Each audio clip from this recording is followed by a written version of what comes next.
এটা নাম হচ্ছে উত্তরা গোষ্ঠ। এই পালাটা করতে বাবা আমার অনেক গুরু বানতে হবে। আপনাদের ছেলে সন্তান জেনে, ছোট ভাই জেনে সুন্দর এবং ক্ষমার দৃষ্টিতে দেখবেন।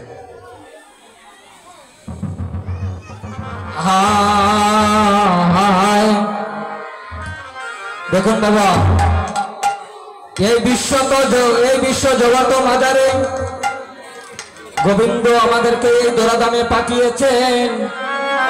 কিসের জন্য পাঠিয়েছেন? এই যে আমার মহাপ্রভু এই দোরাদামের নাম কীর্তন নিয়ে এসেছেন। এই হরির নাম সংকীর্তন, এই হরির নাম সংকীর্তন, গুণকীর্তন করে, প্রভুর গুণকীর্তন করে প্রভুর চরণে আশ্রয় নেওয়ার জন্য এইরকম একটা সেবা সংগঠনের আয়োজন করেছেন। সেবা সংগঠন যেখানে হয় হরির নাম সংকীর্তন, সেই স্থানটি হয় সেবা সংগঠন। তাই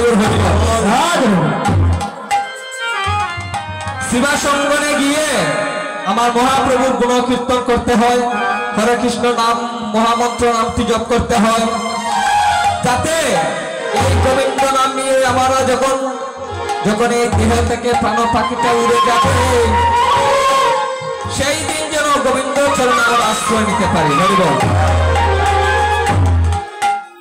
আমরা তো বাবা ভগবানের কাছ থেকে যখন আমরা এই দোরাদামে এসেছিলাম, 84 লক্ষ জনে ভ্রমণ করিয়া পেয়েছি এই সাধের মানব জীবন। এই মানব জীবনের জন্য মহাপ্রভুর কাছে অনেক প্রার্থনা করেছি বাবা। বলেছিলাম, প্রভু গো, একটিবার আমাকে মনুষ্য কুলে জন্ম দাও। অনেক কুলে জন্ম নিয়েছি, কোন কুলে তোমাকে হা কৃষ্ণ হা গোবিন্দ বলে ডাকতে পারলাম না। একবার আমাকে মনুষ্য কুলে জন্ম দাও, দোরাদামে গিয়ে যেন আপনার গুণ কীর্তন করতে পারে। তাই 84 লক্ষ জনের পর এবার পেয়েছে আমাদের এই সাধের মানব জীবন। এই যে বাবা এই দেহখানা কিভাবে গঠিত হলো, ভগবান আমাদেরকে কিভাবে পাঠালেন, কথাগুলো বুঝবেন বাবা। এটা একটা তত্ত্ব কথা, এটা একটা দেহতত্ত্ব কথা।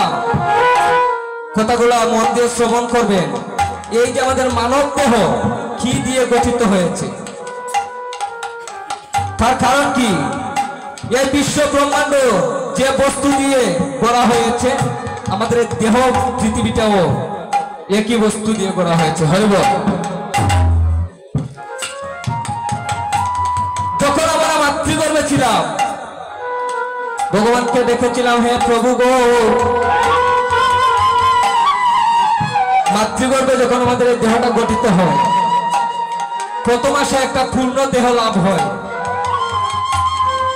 আমরা তো দোরাদামে এসেছি 10 মাস 10 দিন পূর্ণ হওয়ার পর, কিন্তু দেহটা গঠিত হয়েছে কয় মাসে